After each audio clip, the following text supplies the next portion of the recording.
Good evening, ladies and gentlemen. As a tribute to the Hockey Club of Roxbury and his friends, I shall recite an excerpt from the book Invisible Man by Ralph Ellison.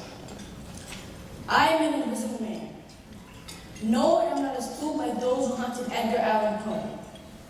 Nor am I one of your Hollywood movie ectoplasms.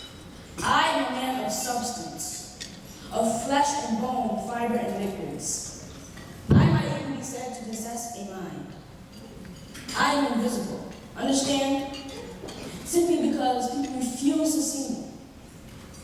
Like the barbless heads you see sometimes in circus sideshows. It is as though I have been surrounded by mirrors of hard, distorting glass, so that when they approach me, they see only my surroundings, themselves, or figments of their imagination. Indeed, everything and anything except me. Nor is my invisibility exactly a matter of a biochemical accident to my epidermis.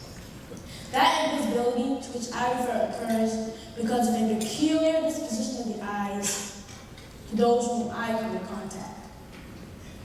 I am not complaining, nor am I protesting. It is sometimes advantageous to be unseen, although it is also wearing on the nerves.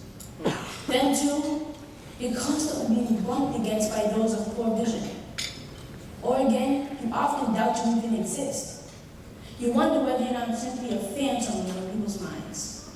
Say, a figure in a nightmare, which the sleeper tries with all his strength to destroy. It is when you feel like this that, out of resentment, you start to bump people back. You strike out with your fists, you curse, and you swear to make them recognize you. Alas, it's seldom successful.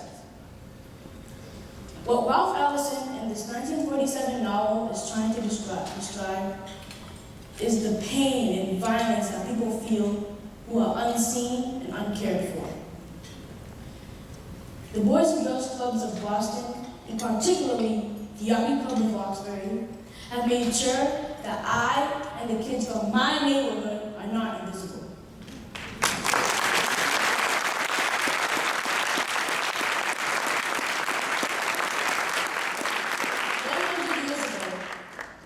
The Friends of Roxbury set out to find a cure for the peculiar disposition of the eyes to which Ralph Ellison referred. I am standing here today as a testament to those efforts.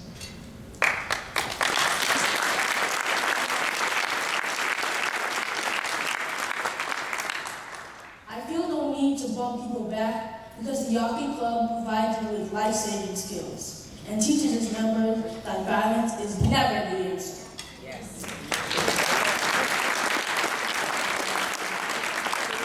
I have been a member of the Barracuda swim team for 4 years. Ms. Swain has as a mission that all children should learn how to swim. My brothers and sister and I all know how to swim thanks to the club. The club teaches us skills for tomorrow also. I'm learning computer skills from Mr. Murray, and I look forward to being on the technology team. In closing, please take a moment and admire with me the village that is fighting against invisibility. Give yourselves a round of applause.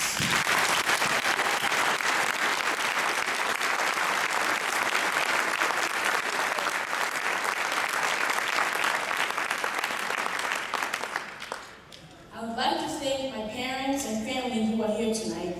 I would also like to thank the Roxbury staff for all of their support.